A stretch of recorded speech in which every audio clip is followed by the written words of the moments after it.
এখন বাজে সকাল 8:30। আজ ভেবেছিলাম আমাদের সকালে কোনো কিছুই রান্নাবান্না করতে হবে না, কিন্তু তুতুন এখন এসে বলল আমাদের মিলে যে মিস্ত্রি দাদারা কাজ করে আজকে তারা টিফিন খাবে, সেই জন্যে আটা মেখে রুটি বেলছি। আর এদিকে দেখো ভাইকে একটু শিম তুলতে পাঠিয়েছিলাম, আর এখন লজ্জা পাচ্ছে ক্যামেরা অন করেছি তাই।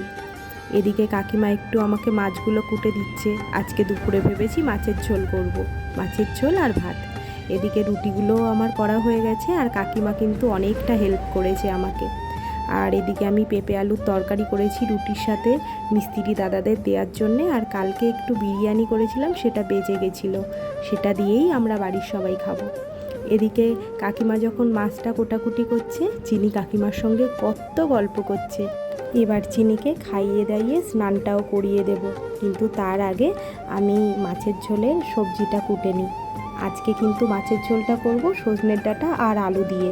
ভেবেছিলাম শিম দিয়ে করব, কিন্তু শিম নাকি চৈত্র মাসে খেতে নেই, বড় মামি বলল, সেই জন্যে আর করিনি। মাছের ঝোলটা করে এখানে চিনিকে আমি স্নানটাও করিয়ে দিয়েছি। এখন চুল আঁচড়াচ্ছি, এরপর চিনিকে ঘুম পাড়িয়ে দিয়েছি, তোমাদেরকে একটু পরে দেখাচ্ছি। ভাইকে বললাম একটু দুধ এনে দিতে, দুধটা এনে দিল। আর এদিকে দেখো অনেক দিন হয়ে গেল সেই ছোটোবেলার মতো মটকা খাই না।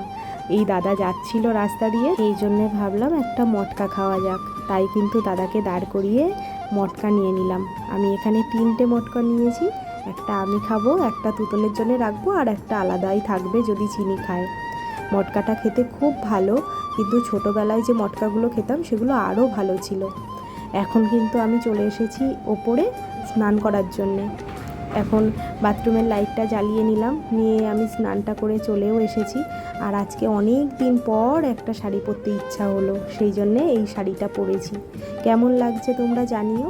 এখন আমি ফুল তুলছি পুজো দেবতাই, আর আজকেই মা চলে আসবে বিকালবেলা, তারপর দোকানেও যেতে হবে। যেহেতু দোকানটা এখন পুরোপুরি আমিই সামলাই, তাই দোকানে যেতে পারিনি বলে মনটাও কিন্তু বেশ খারাপ লাগছে মাঝে মাঝে। এদিকে এই ফুলটা দেখো কত সুন্দর লাগছে। সমস্ত ফুল তুলে নিয়ে এখন আমি তুলসী পাতা তুলছি। তুলসী পাতা তোলার নাকি অনেক নিয়ম আছে, যদি তোমরা জানো আমাকে কেউ জানিও। এদিকে আমার পুজো করা হয়ে গেছে, পুজো দিয়ে এখানে তুতনের জন্য একটু ভাত বেড়ে দিচ্ছি। এই মাত্র দুপুরে মিলটা বন্ধ করলো, এবারও খাওয়া দাওয়া করে আবার মিলে যাবে। আর এদিকে চিনিকে ঘুম পাড়িয়ে দিয়েছিলাম, চিনি ঘুমাতে ঘুমাতে আমি দুপুরের খাবারটা খেয়ে নেব, আর তারপর মাও চলে আসবে।